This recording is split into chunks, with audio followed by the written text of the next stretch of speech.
Hey guys, thanks for joining us for this 108th episode in Season 2 of Good Questions with Cameron Dole.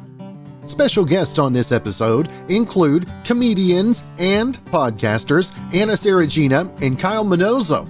Episode 5 of Truth Hounds podcast is available now wherever you get podcasts. We'll also visit with celebrity chef and judge Gail Simmons, new episodes of Top Chef Amateurs, and we'll also talk about the public's pandemic cooking interests. We'll also talk with Icelandic-based country artist Axel O. He's got a new single, Here I Wanna Live. And it's time for our monthly visit with Meathead Goldwyn. We'll talk seafood grilling ideas and tips, fish, mussels, octopus, and more. Of course, if you would, please take the time to subscribe, comment, leave some feedback, check out the shop, and I'd really appreciate it if you'd share with your friends. Now, next time you go to the dentist, tell them that you've been doing this and see if they slap you. People on TikTok are claiming you can get your teeth a lot whiter if you scrub them with Mr. Clean magic erasers. Now, some lady who thinks fluoride is dumb recently told people she's been doing it for a while and that it's fine as long as you don't let it touch your gums. She says she hasn't asked her dentist about it, but they always say her teeth look great, so it must be fine in her eyes.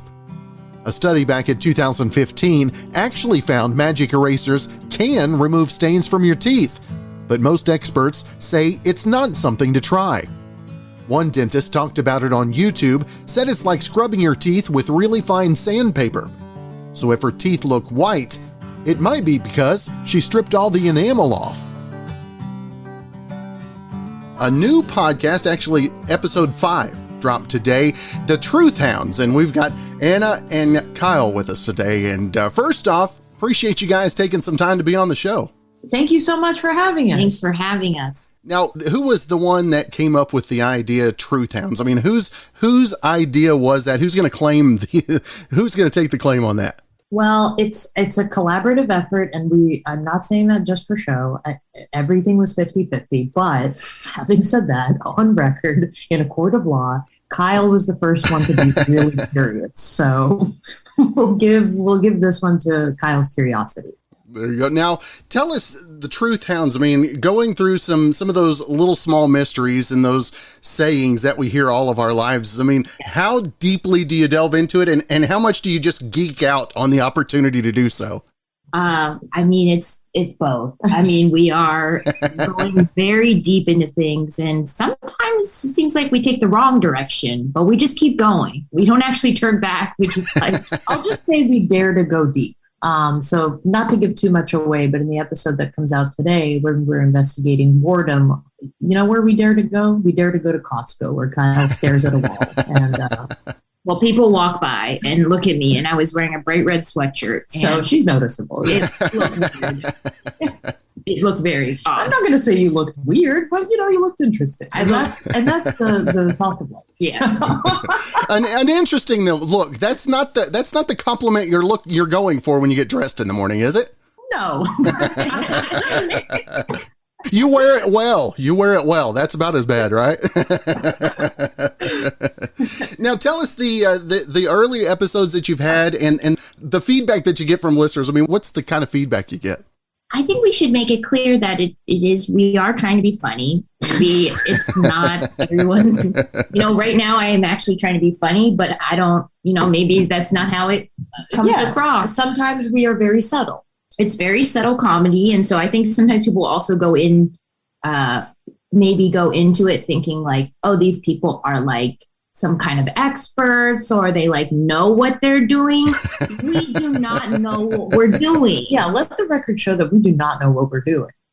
We are absolutely not investigators. Our qualifications are that we have a lot of time. We have a lot of time, and we're two best friends. So it's just like. Yeah. So the questions that people don't, it's not that they don't dare to ask them, it's that they might just move on with their day after they're done asking them. We don't move on. We stick around. What are some of the other kind of topics that you guys are looking forward to in some of the upcoming episodes? Why does it feel so good to give back? Yeah, like what makes it feel like when you give something to someone, it makes you feel good, the giver. I think later we have an episode about art that you can look forward to. What is art? Mm-hmm. And for you, where did the podcasting idea come from? Have you been into podcasts? Have you been a podcast listener for forever, or was it just on a whim? I admittedly do listen to a lot of podcasts, whereas what Kyle brings to the table is that she doesn't listen to any podcasts. I'm so sorry.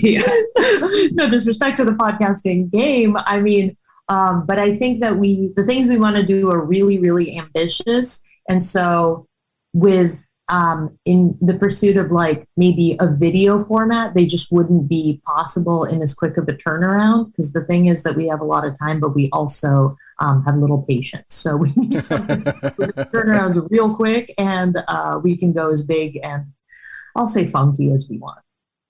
Now, what is the biggest challenge for you on the podcasting side? I know doing podcasting on this side, audio on a radio guy, that kind of goes comfortably, but that thing in front of me is my biggest challenge. What's your biggest challenge in it? I would say, like, for us, we do so much in a single episode that it's like a lot of editing and a lot of hours we clock in to make sure that it sounds very legit and sounds like investigative podcast. So if you listen to anything, the production value, I would say, is amazing for it being just us and our editor. Or just a simple, modest business of three. Yeah, because I feel like a legit investigative podcast, they probably have a huge team. They got a guy in retainer who could go look up a news article for you at 3 a researcher. We don't have that. We got to get up at 3 a.m. We got to look at that news article. We got ourselves. 3 a.m. is uncalled for. I mean, being a morning radio guy, 4 o'clock, that's bad enough, right? That's what I'm saying. Get off my job. Now, as the numbers, when you start the podcast out, I mean, how do expectations change? I mean, you're 5 episodes in. I know when I started the podcast, I had no expectations. And then all of a sudden you start building expectations. What's that like? I think we have a little, we get together, Anna and I, we have little pep talks, and we go, no matter what's going on, we continue. We don't let anyone interfere with what we think. We just keep doing what we want to do. And I think, like, hopefully listeners will come that are supposed to hear it and will like it, So we're going to continue to do our thing. Yeah. Exactly. And Kyle's not listening anyway, right? No, exactly. Yeah, I mean, I don't even hear it, so I don't even know what it is. I haven't heard her show. So. Yeah, she says it's great production quality, I think. No. Now, Anna and Kyle, if folks want to find more info about the Truth Hounds, not only the podcast, I know you guys, social media is a huge part of the podcasting as well. Where's the best place to find the podcast and keep up social-wise as well? You can find a podcast wherever you get podcasts. So it's like iTunes, Stitcher, the iHeartRadio app, which we lovingly have to plug. And then if you wanted to follow us on Instagram, it's at Truth Hounds. But then on Twitter, and this is, I mean, I hope you're sitting down for this one. It's at The Truth Hounds. Oh, no.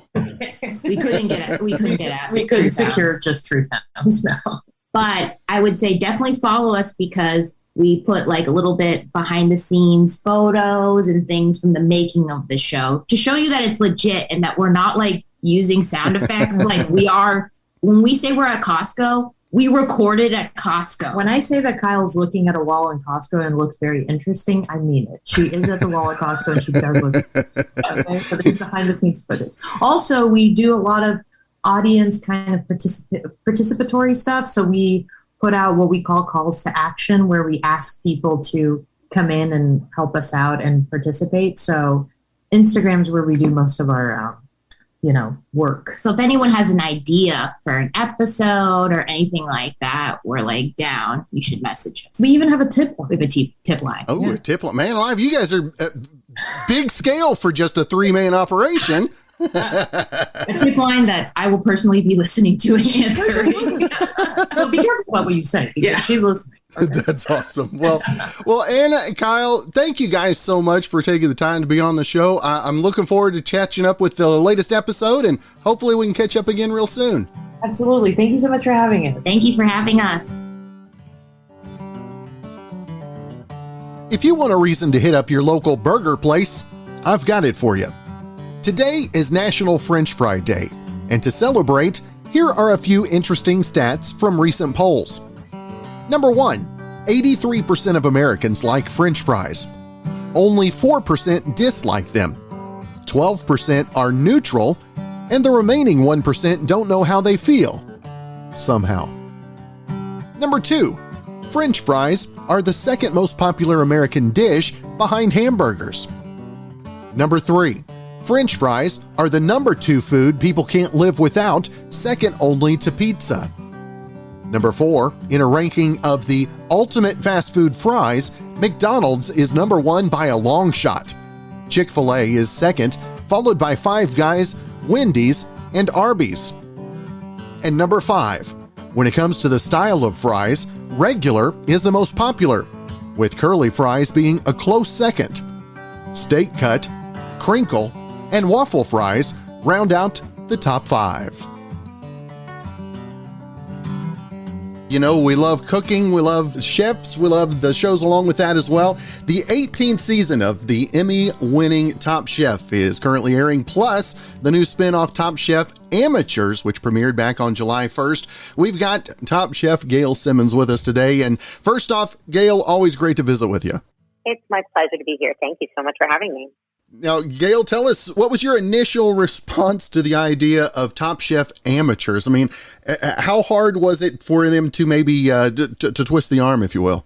It was pretty great. I think that it came at the perfect time for all of us. Top Chef Amateurs was really born out of the pandemic in a year where restaurants closed and were struggling so much. One of the silver linings was seeing how much ambitious, beautiful home cooking was happening all over the world, really. And right here at home, we saw the explosion of home cooking and in a really big way. So we just thought it's the perfect time to lift people up, to find some of the best home cooks out there who were also mega fans of our show over the years and bring them to the Top Chef kitchen. It's the first time in our history that we've ever brought home cooks into our kitchen and sort of let them run free. These are not professionals. You know, our show that we've been making for 15 years is all about chefs at the highest level. But Top Chef Amateurs is about people who are the opposite. They are great home cooks. They are architects and accountants and teachers, but they are just cooking for their families in their own kitchens every night, which I have to tell you is not the same thing as cooking in a restaurant. So bringing them into the Top Chef kitchen to experience its size and its scope and its power is sort of amazing. And we have a lot of twists and turns along the way for them that kind of gives them this day in the life of Top Chef that they will never forget. And you talked about some of the things that people are used to seeing on Top Chef. Were you surprised by maybe some of the expertise that was shown by some of these amateurs in some of the things that the regular Top Chefs battle with? You know, it's all definitely a scale. You know, the challenges in some ways are different because the scope of what we're doing on Top Chef Amateurs is so different. Right. We customize the challenges, even though we base every challenge we give them on an iconic challenge from our history of Top Chef. We tailor it to them, but I think a lot of the same themes arise for them as they do on the regular show. For example, it's their first time in the kitchen. All of these Top Chef Amateurs on season 1, I mean, remember, we shot way back in the fall in the middle of a pandemic. Most of them hadn't left their houses in 8 months when they came quarantined for 7 days alone before they even came into our kitchen. They walk into the kitchen for the first time, they look around for 20 minutes, and then we make them start cooking. And they very quickly realize, just like our regular Top Chef, it is a massive kitchen. They don't know where anything is. There's 7 cameras swarming around them. It's hot. It's fast. They are working against the clock, and time seems to be a roller coaster. And they have to contend with all of these things, which is exactly the same as our chef. You know, so it really is incredible to watch the adrenaline and the energy and how quickly they have to think on their feet. I mean, we say you've got an hour, they have to come up with a dish, and somehow they do it. And more times than not, even with Top Chef amateurs, the food's pretty good. For you also, this is the first Top Chef show to have an all-female production head team. And in the times we're living in, Gail, I know you've got to take great pride in that as well. I really do. It's something I'm very proud of. You know, we've always had a female production team in terms of our executive producers. And obviously, Padma has been a host for a number of years. But this is the first show that Top Chef as a brand has ever done where we had a female host in me, two female executive producers running the day-to-day, and a female director. She's a woman who has been on our camera operation crew for years. She's been shooting us, and she's kind of risen in the ranks. She is the director of Last Chance Kitchen with Tom Colicchio, you know, the digital series that we do off of the show. And, you know, she was promoted, and now she's directing Top Chef Amateurs. And, you know, it's an amazing team of women who I just love going to work with every day. Gail, how much different, we know you've been as a judge for so many times, how much harder or is it easier for you as being the host instead of the judge? You know, I was the host of Top Chef Dessert, several years ago when we did that spinoff, so I had done it before. And, you know, I feel very lucky because, yes, it is a different role. In some ways, it's more demanding. The days are a little longer. The hours can be longer. I'm on my feet longer. But I've been on the set for so many years with the same crew and in the same kitchen, more or less, that it also just feels like home. So it's very comfortable. It's almost like, you know, if you have to, when you're a kid, you have to go to a new school and you have to start fresh, and that can be intimidating. But this is just like a different classroom at the same school. I feel at home. I know where everything is. I know the people. Everything's familiar. But it actually is very natural. And I've been watching Padma do it for so many years, and she's such a good friend and been such a kind of like big sister to me that I never felt like that it was a challenge I couldn't rise to. And Gail, I know we talked earlier in the pandemic, and what were maybe some of the inspirations that you found in the kitchen? Did you find any new inspirations or new ideas? Every day. I mean, that's what I love about cooking, right? I mean, you can cook the same dish every single day, and it's going to be different a little bit every time. You add a twist, you can add different ingredients. And spending so much time at home over the last year and a half, even though I was a professional cook when I started, you know, I went to cooking school, I worked as a cook, I've worked in food media for 20 years of my life. But when you're cooking at home at that volume, just like everyone, I don't think there's a person in this country that didn't become a better cook in some way this year. Whether they were cooking from scratch and learning to boil water, or they were recreating a tasting menu from their favorite restaurant. I mean, we all improved just from the sheer consistency and volume that we all had to cook, right? I had to feed a family of 4 every single day, 3 meals a day. And my husband is not a cook. He's a great cleaner, and he's great at inspiration. He's a great eater. But even he became a better cook this year, you know? And we all just kind of hunkered down and cooked together. My kids did more cooking. You know, we took on bigger projects because we had the time at home. I did a lot of late night cooking. Like, that was where my stress got out at night. I would be, you know, running around during the day trying to keep my kids in school and do my own work. And I had no time to cook. And then I'd put my kids to bed, and I'd turn on the oven at 10 p.m. and, you know, bake a cake because I could focus my energy, and it was sort of my relaxing time. Put on some music, have a glass of wine, and take on a cooking project. And then, you know, often it was something that my family could eat the next day. That's awesome. And Gail, I love it. I mean, like, you learn every day, you know, cooking. I feel like you're never not learning. That's what I love about being on Top Chef. Top Chef amateurs too. I mean, they taught me a lot, these cooks.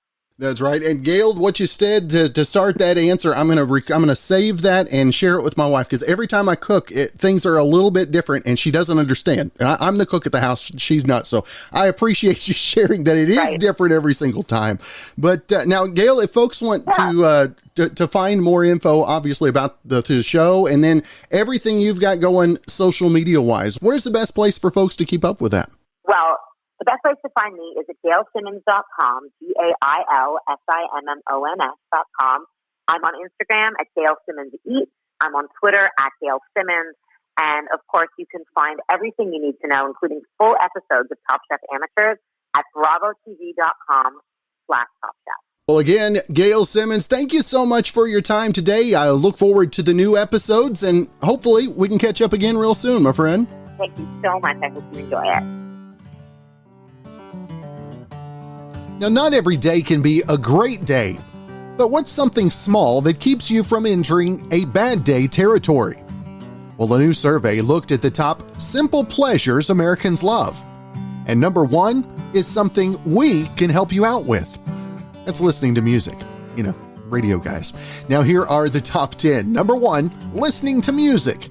59% said it's one of their top simple pleasures in life. Number two, watching a good TV show or movie. Number three, eating a favorite food. Number four, laughing at jokes. Number five, getting a good night's sleep. Number six, making someone smile. Number seven, receiving some good news. Number eight, holding hands with a loved one. Number nine, getting some fresh air. And number 10, the smell and sound of rain. Country singer, songwriter, a world traveler as well. We've got Axel O with us today. And first off, Axel, I want to thank you so much for taking the time to visit. Yeah, good to be here. Thank you for having me. Now, I'm just going to start out in the beginnings. When did music start for you? When did the inspiration, when did you know that music had gotten a hold of you? I think it was when I went down to the basement. I got my dad's bass. He was in a band when I was about 8 years old. And I was trying to play Smoke on the Water with Deep Purple. That's my first memory.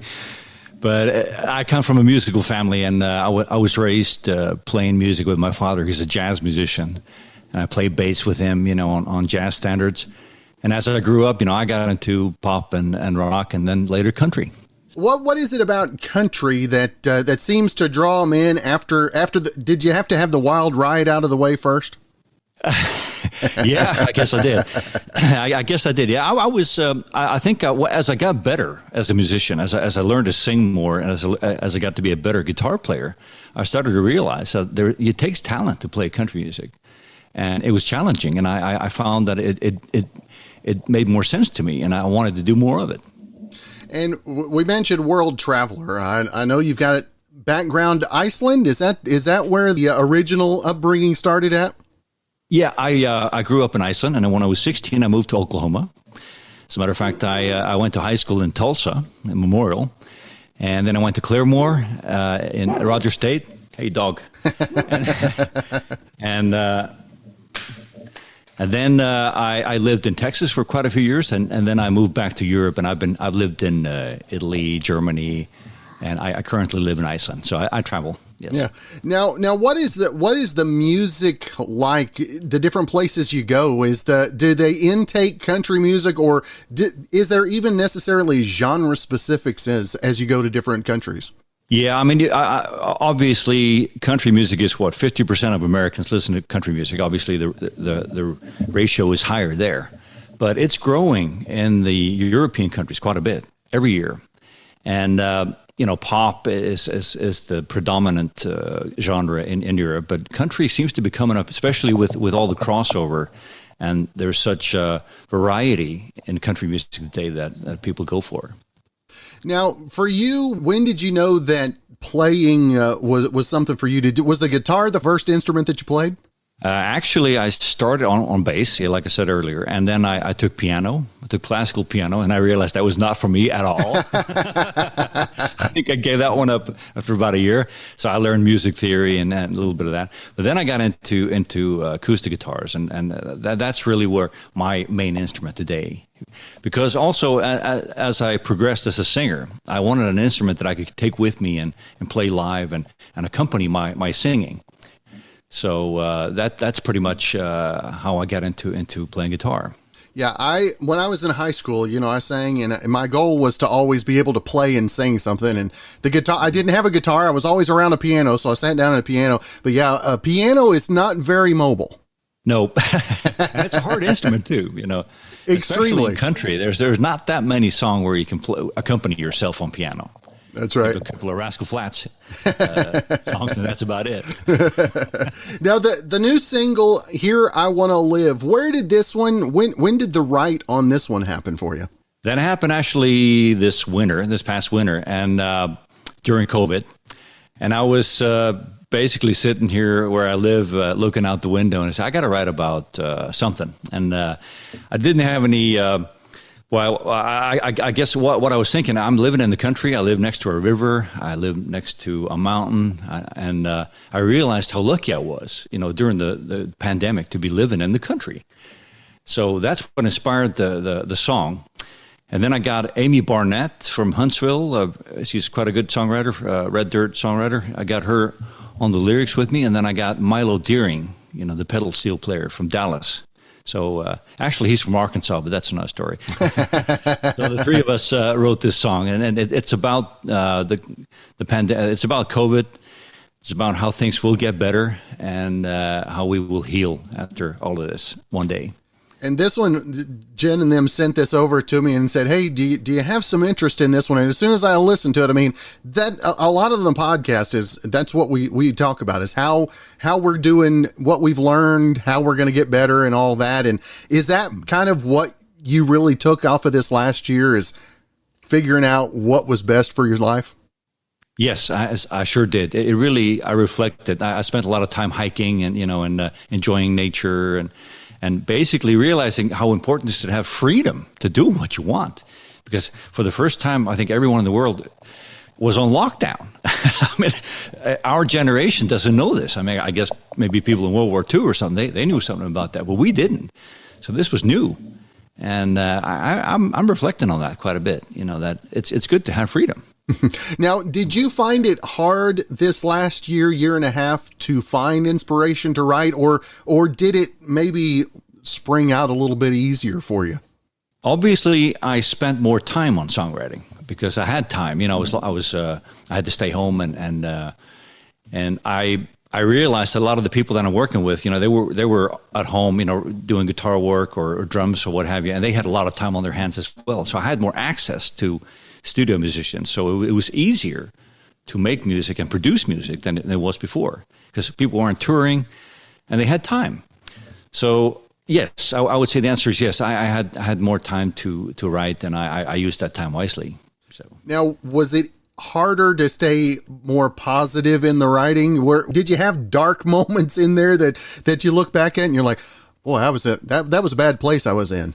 Yeah, I kind of did, and I put some of the songs aside. This is too low key, and this is too downbeat, and I was trying to find something uplifting and inspiring, and I wanted to work on that. So I did find that. Now, who are the songwriters that inspire you? Are they the ones that you normally write with, or are they outside influences that really inspire you on that?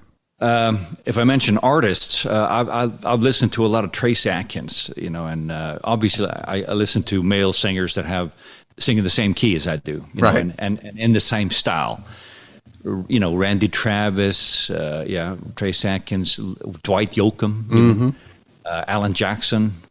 I listen to a lot of that, and I play a lot of sets where I play Alan Jackson as well. So I think probably those are the ones that I listen to a lot when I'm getting inspiration. Now, what was it like this last year when the shows shut down, the opportunity to get out and play? I mean, how tech savvy did you have to become? And I know we're probably close in the same generation wise. I've learned more tech than I ever thought I would in this last year. How about yourself? Absolutely, yes. I mean, I had to really know how to work remote on everything I was doing, and definitely, I really picked up a lot of new stuff, new workflow, new work processes. Producing music. How are you going to move forward with that? Are you going to keep some of that technology? Do you find that it's going to maybe make that easier for you as things open up, your schedule actually fills back up? Some other ways to maybe cut time? Yeah, I think COVID changed everything. I mean, I did some streaming concerts because that was the only thing that was allowed, because when you couldn't have a live audience. But I think people want to come to live concerts. They're tired of the streaming. It's not going to replace the live gigs by any means. And I can feel it, that people are waiting for everything to open up everywhere so you can start playing again. So it's going to influence it, but it's not going to completely change it. Did you do Zoom songwrites and all that as well? Yeah, I sure did. Yeah. And it works really well. I mean, if you get used to doing it like that, it's really handy. Do you miss that person to person interaction, and have you had any opportunities to play since COVID got underway? Yeah, I was supposed to be playing in Denmark and Slovakia and I don't know where, and they were all canceled for this year. So I've only been able to play here locally in Iceland. I played a big concert last weekend, and maybe for the last 6 weeks it's been on again. But we're now completely restriction free here, and I'm really looking forward to coming back to the States. I'm going to tour in Texas in October. So I'm really looking forward to seeing people again and playing everywhere live. Now, when you come back to the States, what's it feel like when you land on the U.S. soil and you have the opportunity to get back out there and play again? How excited are you for those opportunities? I am very excited. I mean, that's going back home to my second home, and I just can't wait. You know, there's everything about it. I can't wait. What kind of tour schedule you have finishing out this year, and is 2022 starting to pick up and things open up as well? Yeah, 2022 is starting to materialize definitely. I'll be doing some small gigs in East Texas and the Dallas area in October, and mainly smaller clubs, and try to get around as much as I can, and try to get my face out there with a new single. That's right. Now. Actually, how much different is the marketing this time around as opposed to the different singles you've had before? I mean, because of pandemic, obviously not face to face with radio, but how has that gone for you so far? I would say that it's easier for me because I have to work remotely. People are now used to dealing with guys like me sitting in another country, like I'm talking to you right now. Whereas I would imagine that coming out with a single in 2018, you had to do a lot more in-person, in-studio interviews. But now people are geared up for this, so it's easier to work remotely. So that would be the change, I think, from what it was like before.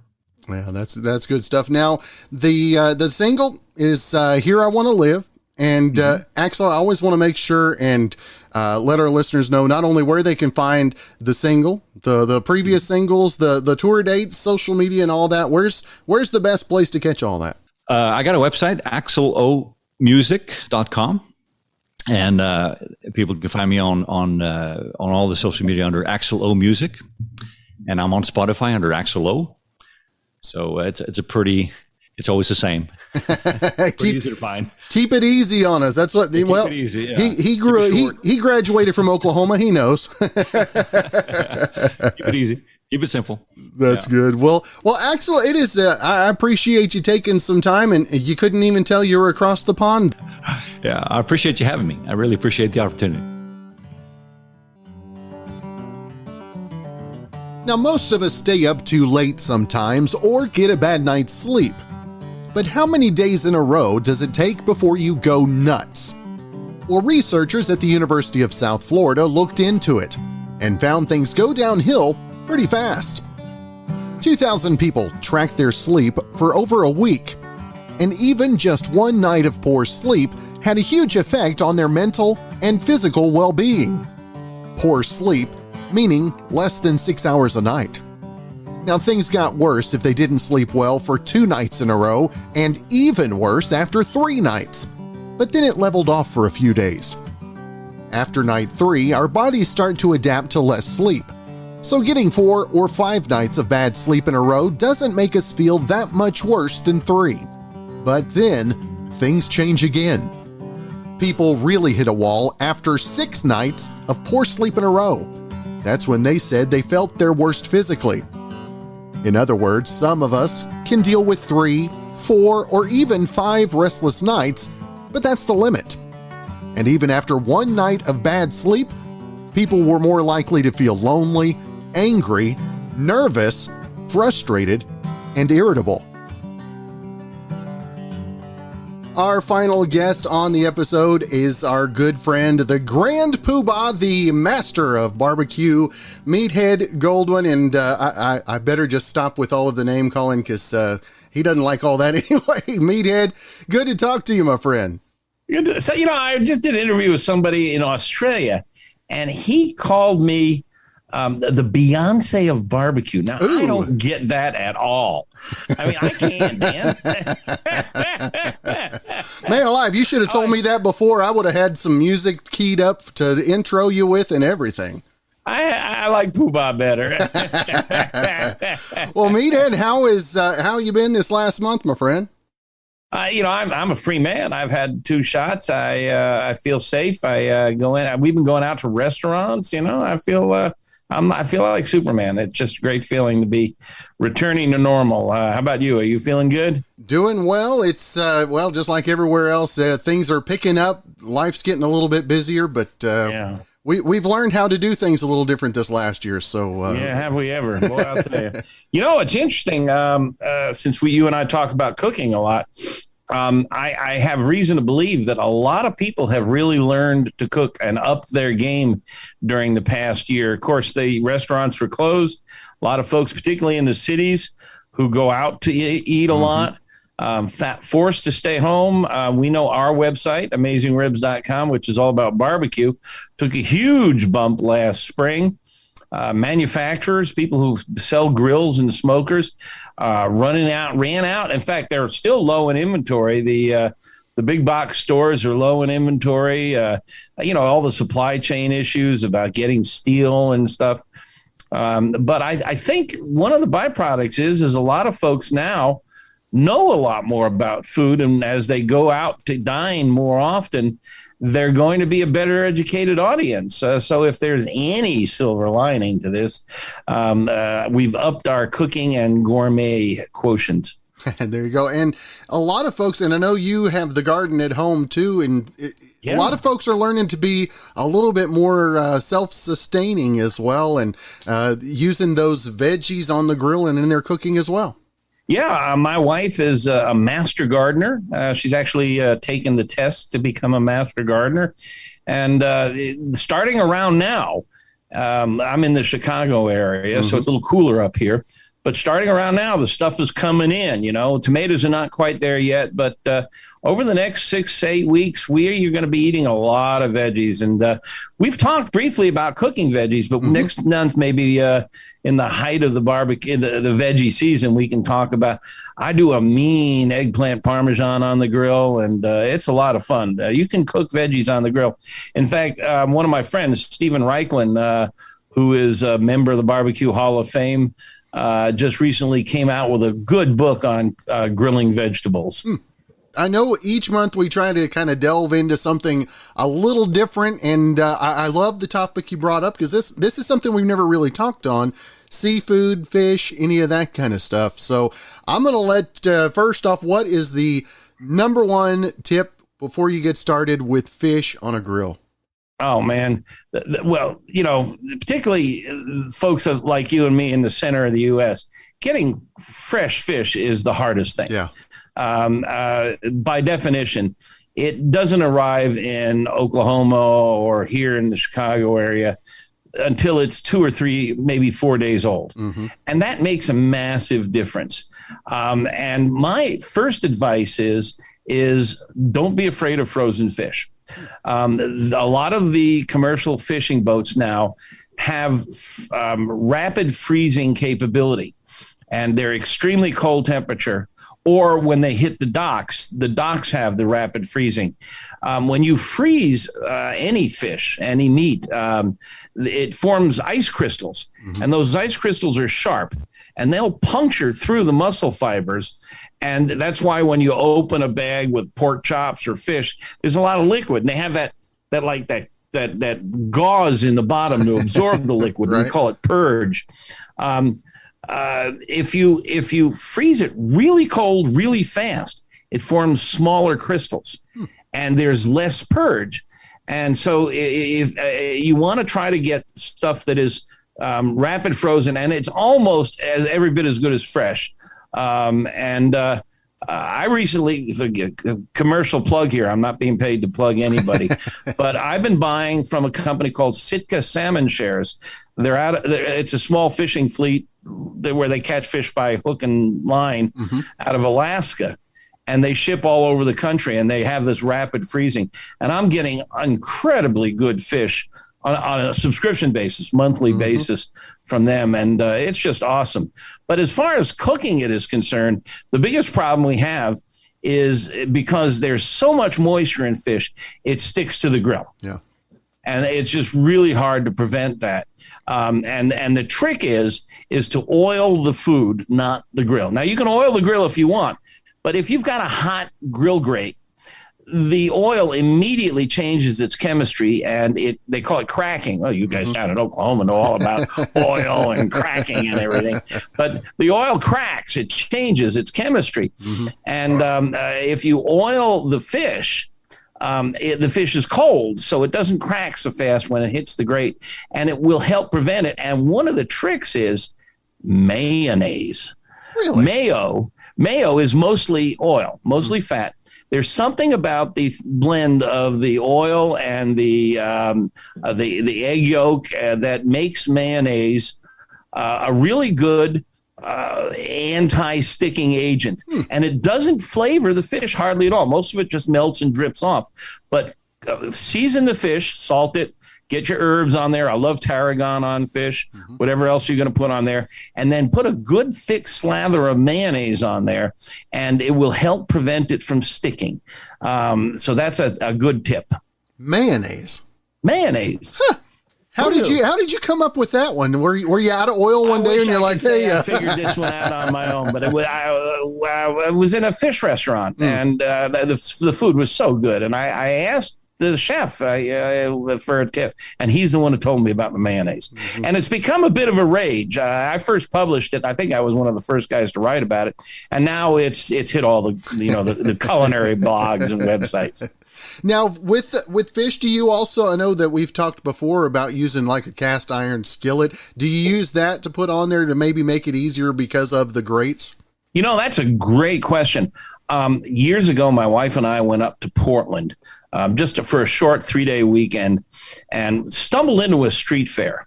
And of course, Oregon is famous for its salmon. And there was a guy, and he had a big flat griddle, cast iron griddle. And he had some gorgeous salmon, and he was searing the salmon in the griddle and then serving it on top of a romaine salad. And the hot fish on the cold salad with a little grated Parmesan. It was fantastic. We make this dish all the time. And I've got the technique and the recipe on AmazingRibs.com. But that hot griddle, and you can use a cast iron pan, and you get it hot, and you put the curved side down. That's usually the flesh side down first, so you can get a good dark brown sear. If you go to a restaurant, a lot of the chefs will sear the fish and then stick it in the oven to finish cooking it.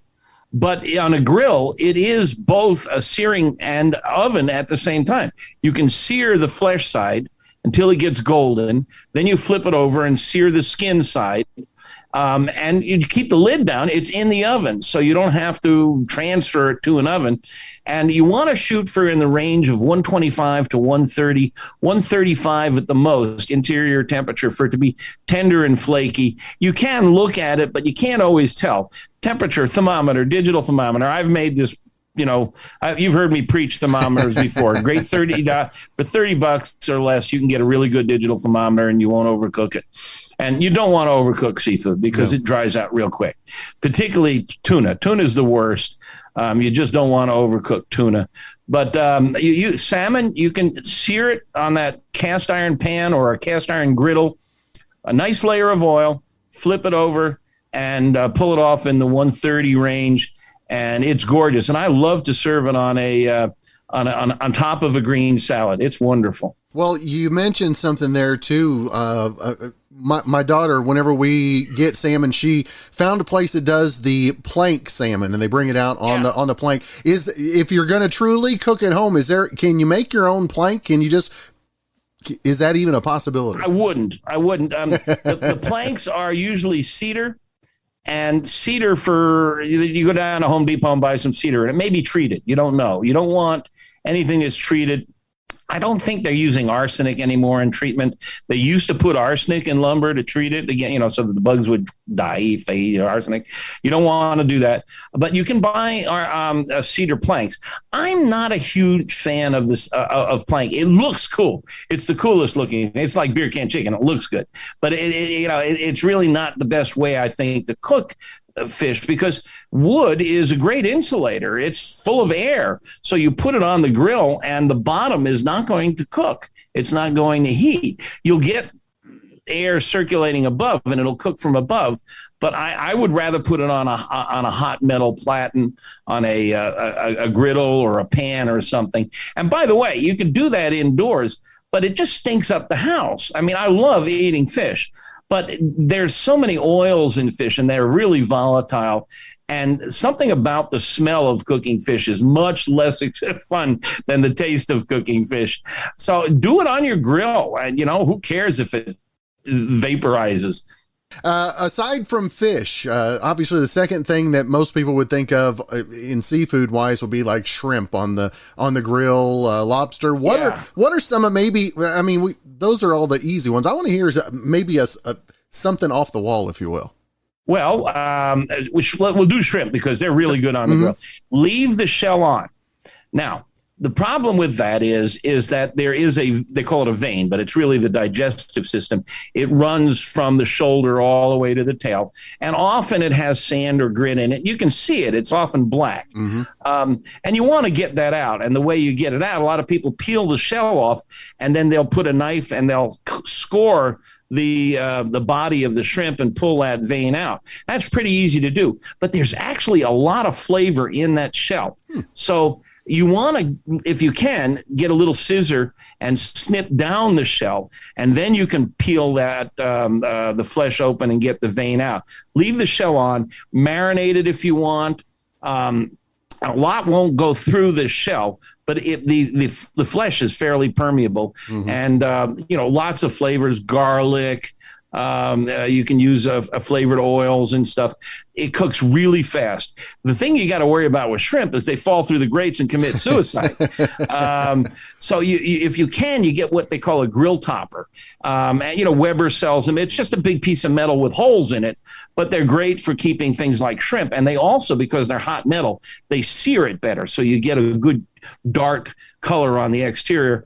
And as soon as it turns opaque, you can use a thermometer, again, 125, 130 is your target, but it's kind of hard to take temperature, especially a small shrimp.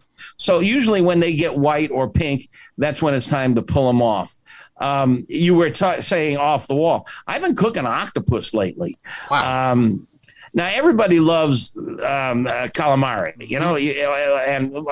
if you can find a restaurant that knows how to cook calamari, it's usually breaded. Yes. But calamari and octopus are similar. They're cephalopods, and they grill beautifully. The key here is you can't overcook them. They turn to rubber bands the minute you overcook them. But you can marinate them, and it doesn't take long, 15 minutes to an hour in a marinade, and on a grill topper again, so they don't commit suicide by jumping through the grates. And you get some nice color on them. Don't overcook them. And if you're not sure, taste one. When it feels right, it's tender, pull them all off of there. And I make a Greek lemon sauce. It's on AmazingRibs.com.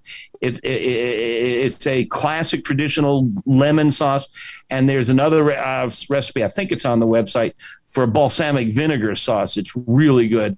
And then you want to have a baguette, a loaf of bread, and just mop up all that juice and sauce. Clams, shrimp, clams and mussels. Oysters. Oysters are cool. You go down to the Gulf Coast, Mobile and New Orleans, and you can get grilled oysters down there. And the trick to them is you want to put an oyster has a big hump side and a flat side. You want to put the hump side down because there's a lot of really good liquid in there, and you don't want to lose that liquid. So you put the hump side down, and what you can do is you can throw sawdust or hay, now clean hay, nothing that a horse has been laying in, on the fire, and it makes big billowing smoke because these things cook in a hurry. They cook in 3 or 4 minutes. So if you want to add a little smoke flavor, you got to get a lot of smoke in a hurry. And then I take a stainless steel mixing bowl and put it on top of them so it captures that smoke in there. And then if you want, when they pop open, you can put a few squirts of hot sauce in there or some grated cheese, or make up your own sauce of béarnaise or hollandaise or something.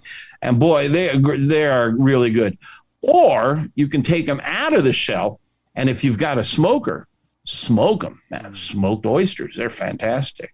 I mentioned to you before, whenever you mentioned, before we came on the air, you mentioned octopus. I told you I had an octopus. Well, then you even made it better because you used the other part of my story in this too. Because my 16-year-old, she is one that she'll eat just about anything, but there's 2 things she will not eat. She will not touch mayonnaise, and she will not touch jelly. And so anyway, she loves the sardines. She loves the canned oysters, that kind of stuff. Well, anyway, we went to the store, and I was getting some sardines. I think I just wanted some snack sardines, and she wanted some of those little octopus pieces that they had. And I was like, okay, we'll try it. And so, yeah, we brought it home. She ate that whole can of that octopus. Wow. Still will not touch mayonnaise or jelly to save her life. Isn't that interesting? I know a lot of people that are grossed out by mayonnaise, and I haven't delved into this. I don't know why, but some people just won't eat mayonnaise. I have some vague ideas as to why, but they're not something we can talk about on the air. Point well taken. Shocking. Yeah, a 16-year-old who loves to eat like that. That's amazing. I mean, how many parents out there are listening now saying, oh, my God, my kid won't eat anything odd or unusual. But grilled octopus is fun. The technique for that is to simmer it first for an hour or 2. Don't let it boil. Okay. If you've got a digital thermometer, keep the temperature around 190, and you'll just see a couple of little tiny bubbles. At 212 is when it starts boiling raucously. But just keep it at a low temp in some salted water for an hour or 2, and that'll help tenderize it. And then you take it out, dry it off, throw it on the grill, and you can paint it with a chili and adobo sauce, or just plain garlic oil or whatever. And they shrink quite a bit. They curl up, but they're a lot like calamari, and they're wonderful. I love the texture, and they're really good on pasta or on salads. If you have a sous vide machine, and this is it's a special device that you use to heat water. You can put the octopus in a Ziploc bag. You can suck out the air and put it in the water at about 160, 170 for an hour or so, and that really tenderizes them. There's no better way to tenderize them. Then they go on the grill. Fantastic. How many garden hose variety octopus did you eat before you finally got? I just had something. Well, I made a batch the other day that I was experimenting with, and I forgot to rinse them really. You got to rinse these things really well because they often have grit in them, and they tasted fantastic, but every bite was crunch, crunch, crunch. They ended up in the trash. The other thing I tried doing is I tried smoking them. Don't do it. Awful, just awful. I mean, I had, $15 worth of octopus on the smoker, and they just were inedible. So, that's the fun part of my job. I experiment. and we always talk about how to pair things up. And since your wife's the master gardener, I love to ask you what veggies you're going to put with anything on the grill, especially seafood. I think pineapple and things like that. Is that the kind of stuff you would grill around it?